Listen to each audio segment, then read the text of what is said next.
one step forward and... We did everything we were supposed to do. We get punished. 2 steps back. I would have never took out a title loan on my car to move somewhere for a couple of days so we can be homeless again. Jada Banks and her son Sean hoped this was the door to a better life. Instead, it was a path to homelessness. I just thought that maybe that he would come out and fix it or send somebody to fix it. And I kept begging and asking and sending text messages since November 24th. And nobody. She saved to put a deposit down on a home she found online. There was barely enough money left to buy groceries. That's how we met her. She was one of hundreds waiting on DFACS to process her application for food stamps. It was just the tip of an iceberg of problems for this mother and son. We was freezing in here. We was freezing in this place. No heat. Oh my gosh, yeah, look at that. There's no glass back there, so I had to put this board here. No hot water. Now watch this. That's all the hot water. That's all the hot water you get. And now, He was like, this is going to be condemned. no home. How long did they give you? 3 days. 3 days. Did you tell him you had nowhere to go? Yes. What I did told he him. say? He was like, I'm sorry. This is, it's the law. I can't let you stay here. 9 days after moving in, they are moving out. Code enforcement found violations. Pair exposed wiring in the building. Some too dangerous for her and her son to live here. This is horrible. I feel like a piece of crap. And, he always tells me, Mom, it's okay. I know it's not your fault. She called code enforcement to report it. 4 days later, an inspector condemned it. Me and my son, we don't have nowhere to go. We found LaToya Goodwin in the same situation this spring. She found a rental online, too. She called code enforcement a week after moving into the home. That took 3-4 months. 3 or 4 months to save up for your first month's rent and a deposit.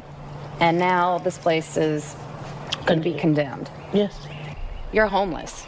Yes, right now with 8 children. Our I-team exposed code enforcement wasn't always enforcing the code. They've increased inspections and citations after our investigation 8 months ago. But it's a catch-22. Inside, I'm feeling, I don't know what the next step is for real. I don't know. I have a clue. But I have to try it and pretend I do. Some things you don't tell your kids. Families continue to live in dangerous homes or... Are we gonna have a Christmas? I'm gonna try my best. I don't know where we're gonna be staying at. Families like this are left homeless. Highway Patrol Communication, this is Colburn. Hey, but I don't know if you're going to believe me or not, but I just had a naked guy come walking up on me on a side of the road. All right, well, And I took off, and I think he jumped on my catwalk. It's supposed to be a naked man on the roof of a tractor trailer. That's the voice of an Orangeburg County deputy. His body cam is on. You okay, man? The man, now wearing shorts, appears confused and disoriented. Can't make this stuff. No. I don't know who he is. He told me he's from Jingabaka. And I said, what the heck is that? He said, well, it's from China. I said, what? I just said, don't even say no more. Highway Patrol turns him over to deputies. I'm getting past this thing down. He ain't going to jail, I promise you that. He ain't my fish. I ain't cleaning it. I get him some medical help.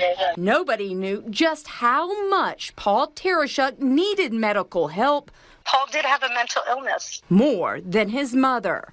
Instead of helping him and recognizing what they should have been trained to recognize, they insulted him and called him names and they mocked him. The deputy's body cam is still rolling when the ambulance arrives. Hello?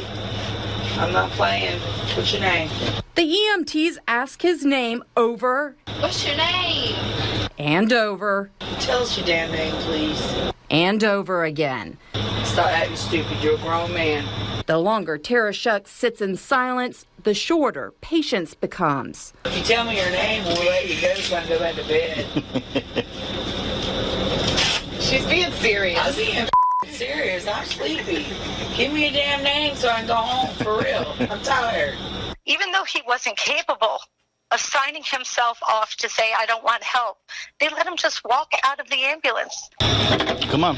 I'm going to give you a ride. Do not walk on the interstate. Walk right on the shoulder of the road. You're not going to jail. You're not under arrest. I'm going to give you a ride. Then the police officer took him, and they drove him 18 miles to Santee and dropped him off at a closed gas station near a highway. 4 hours later, the same EMS crew responds to a second call. This time, Paul Tarashuk is dead. Hi, Ritual Communications. This is Shepard. Yes, ma'am. I think I just hit a person on the interstate. There's just no words to explain how our family feels. Tarashuk, according to his family, was a fun-loving son, brother, and friend. He also had schizoaffective disorder. He didn't choose to have an illness. It's something he had. He needed to be treated like any other person with an illness. Toxicology reports that night show no drugs in his system. This month, South Carolina found paramedic Allison Harmon and EMT Jamie Givens failed to care for Paul Tarashuk, abandoned him when they should have taken steps to protect him. Tarashuk was a protector, once saving the life of an elderly woman driving the wrong way on an interstate. But on this interstate, those who could have helped him... What are you looking at me for? You full of shit, bro. Didn't. Yeah, he is. Historic Harrisburg is one of the oldest neighborhoods in Augusta. Once home to mill workers. Its streets are now decorated with some of Augusta's oldest churches and houses a large pocket of Augusta's drug trafficking problem. Want to slide over there towards Gardner for a second? Richmond County Narcotics led us right along in Harrisburg. Narcotics investigator Cecil Ridley is in the front seat. The guy back there, he's one of the ones we used to deal with on a regular. I didn't know he was out. Watch as a spur-of-the-moment stop on Gardner Street. Let me holler at you for you 1 second. Who been smoking weed? Smoking weed? You smoking a weed? I ain't smoking no weed. Turns into a full-blown drug bust. That day, investigators say they found more than 45 grams of crack cocaine, 29 grams of weed, and a firearm in the house. They arrested twins Tavares and Travis Peterson, charged with possession of cocaine and trafficking cocaine. Let's look at the bigger problem in Harrisburg. This is not out of the ordinary. So far in 2018, investigators have executed 10 search warrants in Harrisburg on suspected drug houses. We did the math. In the last 10 months, they found more than 1,000 grams of weed in those Harrisburg homes, more than 80 grams of crack cocaine, and 50 grams of meth in Harrisburg. Do you see kind of repeat offender houses, the same ones? A lot of times. And a lot of times what it is, these property owners, they'll rent to anyone, because there's a no credit check, stuff like that. And that's the key to open door there. Here's what we noticed. A background check in Richmond County's case management would reveal every tenant listed on these search warrants has had prior drug charges. We didn't find homes searched twice by RCSO in 2018, but we did find the same landlords popping up.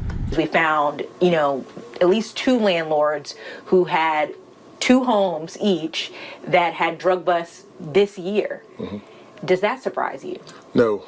Lieutenant Richard Elam over the Narcotics Division says the district attorney's office is now asking them to keep track of the problem houses and report that information to her office. We're sending out a letter to put them on notice to say, hey, your this is not the first time we've been there. And, if it happens again, we're going to be filing a nuisance lawsuit against you. And it's not just drugs. The microscope is on any criminal activity.